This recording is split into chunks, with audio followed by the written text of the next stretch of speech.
Powered by NBC bearings, লম্বা দৌড়ের জন্য। সরকার গঠনের সমর্থনে প্রতিশ্রুতি দিয়েই চাপ বাড়াচ্ছেন নীতিশ নাইডু। স্পিকার পদের দাবিতে অনড় টিডিপি।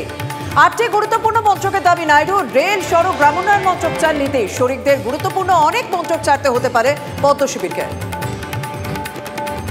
8ই জুন শপথ গ্রহণ নরেন্দ্র মোদীর। অনুষ্ঠানে আমন্ত্রণ পড়শি দেশের রাষ্ট্রপ্রধানদের। শপথে থাকতে পারেন বাংলাদেশের প্রধানমন্ত্রী শেখ হাসিনা। আমন্ত্রণ ভুটান, মরিশাস, নেপালের প্রধানমন্ত্রী এবং শ্রীলঙ্কার প্রেসিডেন্টকে। সরকার গঠনে জোর তৎপরতা পদ্ম শিবিরের। শুক্রবার সংসদীয় দলের বৈঠক। বাংলা সহ সব রাজ্যের জয়ী দলীয় প্রার্থীদের দিল্লিতে তলব। আজ সন্ধ্যের মধ্যে রাজধানীতে পৌঁছানোর নির্দেশ বিজেপি নেতৃত্বের। রাজ্যে ভোটের আশানুরূপ ফল নয়। ভবিষ্যতের কথা ভেবে বাংলা থেকে মন্ত্রিত্বের সম্ভাবনা। ক্যাবিনেট মিনিস্টার না হলেও প্রতিমন্ত্রী পদ পেতে পারে বঙ্গ। জল্পনার মাঝেই অভিজিৎ গাঙ্গুলির দিল্লি যাত্রা।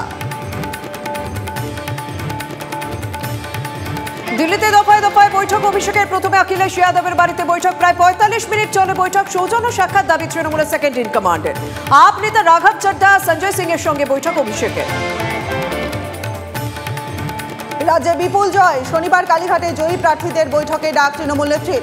সংসদের ভিতরে বাইরে বিজেপিকে চাপে রাখার রণকৌশল নিয়ে আলোচনার সম্ভাবনা। গুরুত্বপূর্ণ নির্দেশ দিতে পারেন মমতা বন্দ্যোপাধ্যায়। দলের মধ্যে কাঠিবাজি নিয়ে ফের সরব দিলীপ ঘোষ। অন্যের কাছে কাঠি থাকে, আমার কাছে লাঠি।